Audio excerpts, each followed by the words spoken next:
Andrew, you're a chippy. You work in the residential construction industry. Please tell us Definitely.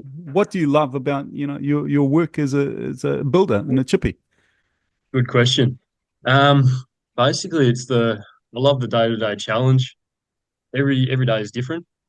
You're never going to walk on site and doing the same thing as a chippy, are you? That's right. Being with the boys is probably a big thing. Like we work in a small crew, and having a camaraderie around you is always a good thing. Being able to help and give back, that was probably why I sort of got into the industry to start with, I'd say. Just the idea of building for people and just, yeah, so it's sort of a job where you can give back. And then basically the problem solving. I've always liked to work my hands and figure things out. It's definitely changed. So when I was younger, say between when I first started out to say about 30, I was always, you go to the gym in the afternoon to just release that stress. Yeah. Work out with the boys, sort of that sort of stuff. Now, as I've gotten older, I can't really do as much as that. Um, Surfing in the afternoon, anything that you can just take your mind off work. It's not really the whole rest your body as much. It's more resting the mind for me Hmm. because running a business is so stressful day to day. It's you've got to just switch off as well. So it's not just going home and lying on the couch because then everything just starts, your head just starts going crazy. So if you do have something like a release, like an outlet, so just anything, hanging out with family after work, just yeah, anything to take your mind off the day to day stresses. But yeah, getting out and surfing, it just I don't know, something that just you just forget about everything, even I no love. matter like how bad your day's been. You just get out there and you can just it's sort of just anything to take your mind off. So yeah, I think surfing's a good one, or even just any form of exercise. I feel like the more your body is moving around and you're keeping your mind, you're not thinking basically. That's sort of like my downtime.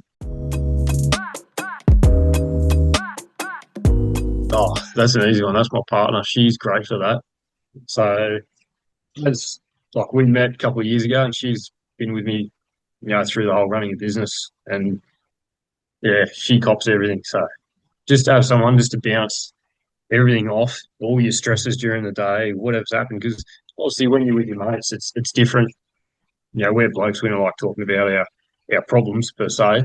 So just to have even my mum, I'll ring my mum, talk about a tough day, and go, oh, this has happened at work. It stresses you out. And just to have someone just to throw that at and not be judged and stuff. So when you have a chat with the boys, I think it's different. I still go back to my mates and old Ben, and Yeah. it's sort of like a joking, oh yeah, yeah, just get it off your chest. But to have get home and have your partner there or your mum, like not afraid to say, like I still talk to my mum every day and say, look, yeah, it's tough. The construction industry isn't easy. So yeah, I think that's probably the best thing. Just getting home and having your partner, someone really close, just to say, look, this is what's happening. This is how I'm feeling. Because if you don't, you're going to bottle it up, and it just becomes horrible.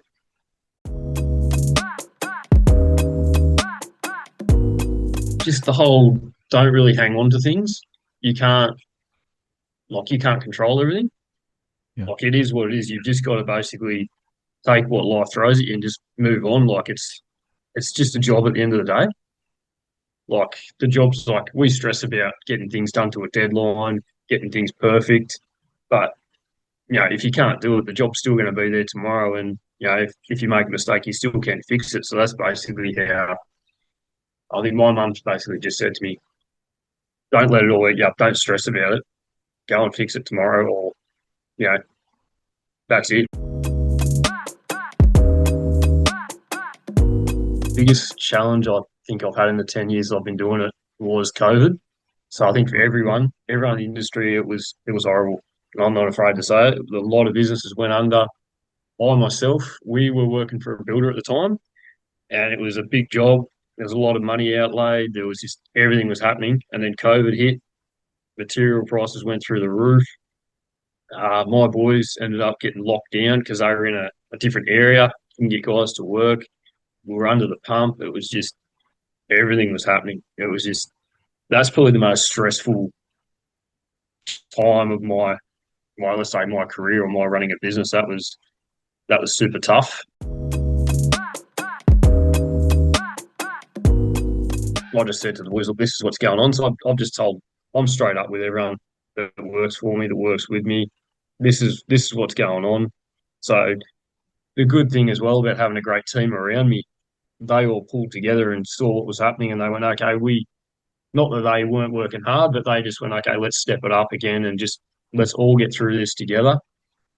So that's when you become thankful for having a decent crew of boys and go, okay, this is a challenge we're all facing as a team, and we all just need to get through this now, because otherwise it's just going to be horrible for everyone.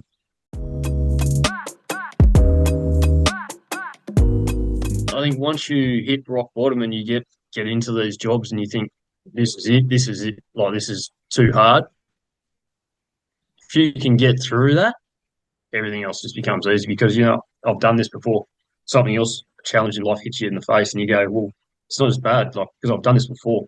This is easy. I know what to do now. I know who to talk to. I know how to problem solve, how to get out of this situation.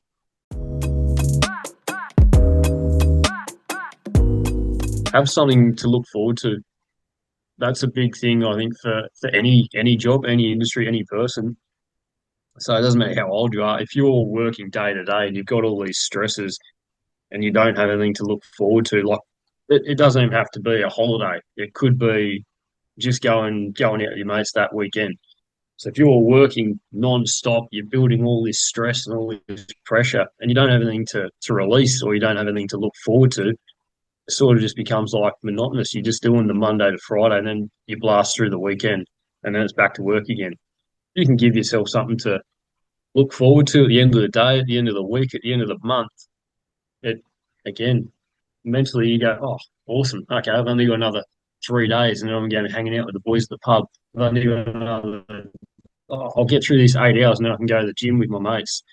Oh, awesome. I'm working my ass off at the moment, because in a month's time I'm going to go to Japan snowboarding with my mates. Like, anything.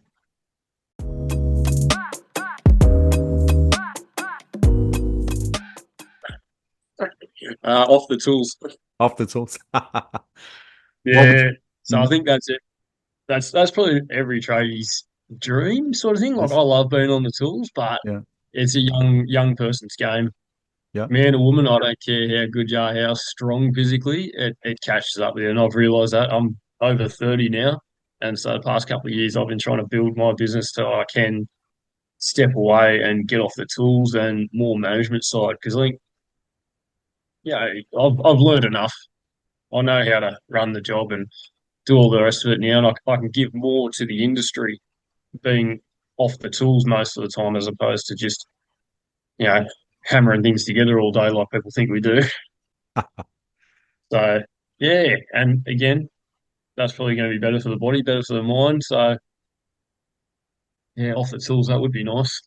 Thank you so much, Andrew. Really appreciate your time, and hope to keep in touch. And all the best. I'm looking forward to hearing and learning of all your success in the next few years.